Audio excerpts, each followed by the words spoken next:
Hey everybody, welcome to the show. Are you in for a great life lesson today? Hopefully several of them. Nice to have you all here. How's everything? Who doesn't want better health, a better love life, more money? Did you know you can attract all those things to your home through feng shui? Take a look at this book. The author of Feng Shui for Dummies is in town for a book signing. In fact, David Kennedy joins me right now. I'm very privileged to meet you today, David. Thank you very much for coming. Thank you, Paula. Thank you. Your signing is it tonight? That's right, 7 o'clock at Borders. We'll talk about that a little bit later. Feng Shui, what is it? Let's start with that. Feng Shui is the art of arranging your environment so as to have a better life in any area that you choose, whether it be health, marriage, relationships, money, and etc. Arranging your, is it mainly furniture placement? What? Kind of give us a little run through of what you mean. Well, it can go from choosing the house that you live in to where the house is located on the lot, what kind of landscaping you do, and then the orientation of the rooms, and then it goes to the colors, the placement of objects and furniture, and so on. Now that sounds complex, but you wrote this book for dummies, right? You're part of the Dummies series. Congratulations, by the way. Thank you. That's great because everybody looks at these thinking, well, this is a kind of a streamlined way to learn these things. And would you say you've streamlined it in this book? Yes, we've made it very easily and accessible, so you can just open the book and step by step move through it and apply things to your life. And I really enjoyed reading it last night, and I got almost all the way through it. You mentioned some of the things already that seem, there are a lot of different aspects of this. So kind of give us a few things which you think really do speak to people. You want to talk about the money first? Sure. Yeah. How do we attract money to our homes? Well, one of the easy ways to do it is to have more flowing water in your environment. More flowing water?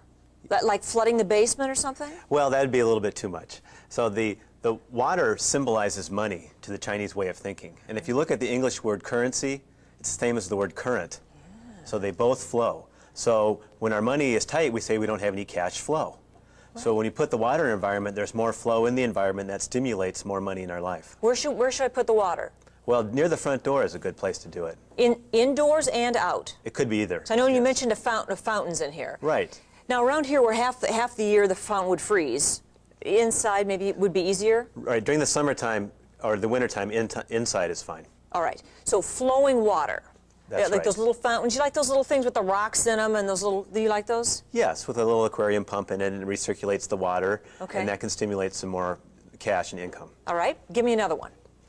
So another way to do it is to have more life energy in your home, particularly in the back left part of the home, orienting from the front door. All right, back left part of the home, do what with that area? Plants or living things. Mm-hmm. Or you can do it in the back left part of the yard.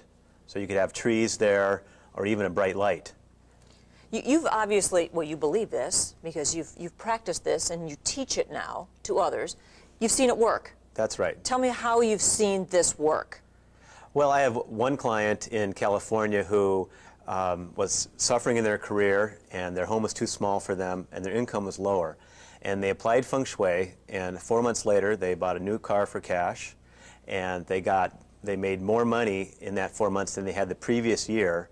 And now 1 year later, they're in a home that's twice as big as their previous house. And you think it's all because of the principles of feng shui that they applied to their home? I think it's mostly because of the feng shui. Do you? Yeah. Oh, the page we were just looking at that we just showed on camera here was that the placement of your home, if your home is low and the road is high, that's negative, isn't it? That's right. It's better to live up a little bit, have your home higher on the road? Right, even or higher is much better than lower. When you're lower than the road that your home addresses or is connected to by the driveway, then you have to struggle every day to get up and out. In other words, to go to the career. Because you're saying our home, the house where we live, that symbolizes, that's us. That's right. That's your body. Yes. And the mouth is the entrance to your home. That's right. Yeah, see, I did read this. You did, yes. yes. Yeah, I did. What we're going to do is take a little break, David, and come back, and we're going to talk about what to do if you and your spouse are fighting a lot in your home, some things you can do, more lessons in Feng Shui from the expert, Feng Shui for Dummies from David Kennedy, when we come right back. Eric Maitland joins me. Now, I know Eric believes in the principles of Feng Shui.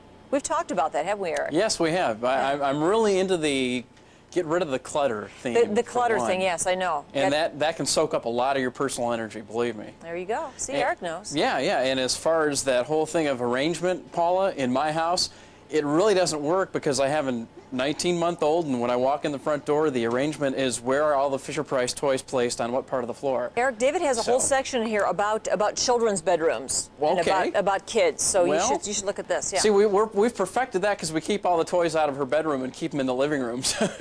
Oh, that'll work. Yeah. It's like a little non-feng shui obstacle course. It's Okay. Fisher-Price testing labs right in my home. Today.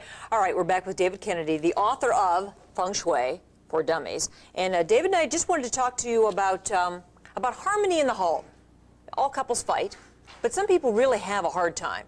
And you think there are things we can do in our homes to help lessen that? Definitely. I think it's good to check out the back right part of the house. And that relates to the marriage or partnership of husband and wife or a boyfriend, girlfriend. So if there's a lot of junk or trash in that area, cleaning that up could definitely decrease the disharmony. Okay, clean out your junk. What else? Well, the next thing we need to pay attention to is the bedroom. All right. There's a whole section about the bedroom in here. In fact, you guys will get a nice shot of this. The placement of the bed in the room is very important. We have these illustrations. As you walk into the door, where's the best place? Where should the bed be facing? Well, ideally, it would be cat or corner from the door. Okay. As far from the door as you can get. So that's this one. That's best. Right. Any of the three are positive. Any of these three are good. Now, if your bed happens to be here, right behind the door as you walk in, that's bad. Well, it's not as positive because you can't see as easily who's approaching. So therefore, you might be subconsciously threatened in life, and that stress might fall over into the relationship. So you might be fighting not because you really have a conflict, but because of your environment. That is fascinating. You know, that's kind of, I think, hard for Americans to absorb, because it sounds like hooey, sort of, doesn't it? Sure, it does. To our Western mind, it seems like really strange, and it did to me at first, too. But we're also a people that like to just try it and see if it works. Sure. And if you try it with an open mind and it does work, then it doesn't really matter if we'd understand it or not. We know it works. Is it a placebo effect? Like, you know, when you take a sugar pill and your doctor tells you it's really going to help you and then it does? Well, if it is, it's the most effective placebo I've ever seen, so. All right. I love that. Okay, let's talk more about the fighting couples then. Okay, so you get your bed arranged correctly in the bedroom. Give us something else, another good example. Well, you can also work with color. For example, each of the colors represents a different quality that you can bring into your life. We all know that red is like fiery and passionate, and the color pink relates directly to love. Oh yes, pink sheets. David says you should put pink sheets on your bed. If you want more love life. If you want more love life. More love in your relationship. Really? And I love pink. Yeah, women tend to do that. I know. And you can also put pink in the room colors if you want, or accents. But guys don't, yeah. Well, then you can use green. Green. Green is new hope, new life, and so that will encourage the relationship to be very healthy. What other colors? You red. I know you mentioned a lot in here about red, having a red door, painting your front door red. Money, because red attracts money as well? Well, red is a power color. It creates action and activity.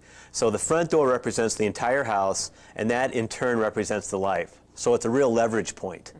So if you put red there, it can make everything go well for you. It's just a special trick that the Chinese figured out over many hundreds of years. Let's talk also about mirrors. You mentioned mirrors a lot in here, in the kitchen particularly. You want to talk about that? Sure. Mirrors are a way to expand a space or to actually see in a different direction, you know, depending on where you're standing. And one key thing that when we're cooking, it's good to be able to see the entrance to the kitchen.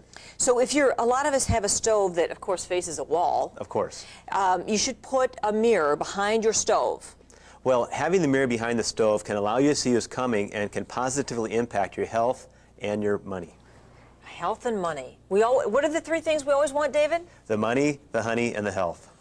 Isn't it the truth? If you want to hear more about this, you get the book. I mean, really, they're just great, fascinating tips, and David explains it in a real person kind of way, which is, it's a little high-minded, some of it, and you've really boiled it down well in here. People ask me to come to their home, and they tell me what part of their life they want to improve, and I show them how to do it, and then a few months later or a year later, they report to me how much better things are. Isn't that great? Wow, what a great job you have. It's very fulfilling, and you know, people's testimonies are really, you know, the fuel that keeps me going. Congratulations. Oh, and thank you on very this book much. as well. I enjoyed meeting you today too, David. Good luck tonight.